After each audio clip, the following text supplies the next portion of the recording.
السلام عليكم ورحمة الله وبركاته. عشان معكم محمد علي مدح برنامج كهون كابيتال نتورك. اللهم صل على سيدنا محمد. رمضان كريم. US راند South African rand waxaan filayaa in yar odayaal codsaday marka waxaad moodaa in muddo markii waxweeyaan in beryahaaba uu doolarku kacay oo sare u socday waayo horta lacag far badan oo dunida oo gilgishay wagagan marka laga yaabo hadee lacagta wadamada yiraahdaan wadamada soo koraya lacagooduna inay sidoo kale noqdaan South African rand oo lacag wadamada South Africa iyo Swaziland iyo Lesotho iyo Namibia iyo wadamadaas oo dhan baa agta marka waxa weeyaan xagga inagu hal qodob aan waxaan sameynaa picture sawirka guud ayaa muhiim ah in sawirka guud fahano marka horta xagga markaan eegno qaabka markaan eegno kor iyo hoos midna maaha laakiin haddaan dailiga imaado مثلا dailiga oo kale imaadno waxaad moodaa ikaadi dhanna looma socdo laakiin waxaad moodaa in kor suurtagal ay tahay laakiin waan ka warsugnaa xagga waxaad moodaa in triangle kaas oo dhan loo dhaafo mooyaane hadal ma jiro sawirka guud triangle ka oo dhinaca loo dhaafo mooyaane oo price-ku ama kor ku xidhmo dailiga triangle kaas oo price-ku kor ku xidhmo oo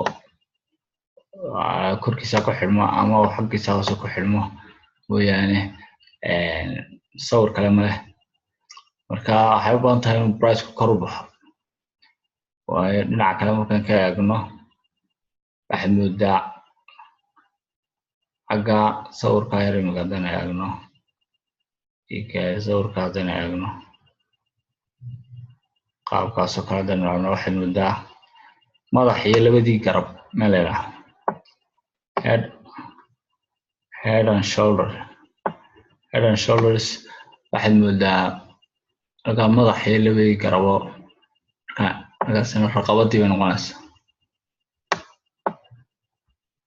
taasoo kale raqabadii bay noqonaysaa marka price-ku inuu break out ku sameeyo uu kor u jabsado ayay u badan tahay markaad patternkaas oo kale sawirkaas oo kale eegto marketka oo sawir muujinaya bullish in kor loo baxay hase yeeshee waxaa lagu guda jiraa weli triangle-kaas lagu guda jiraa marka waxaan ka warsugaynaa in dailiga uu price-ku dushiisa ku xidhmo ama halkaas ku xidhmo hadduu dushiisa ku xidhmo 14 buu marayaa ilaa 15 inuu gaadho waa suurtagal ah ilaa 15 marka price-ku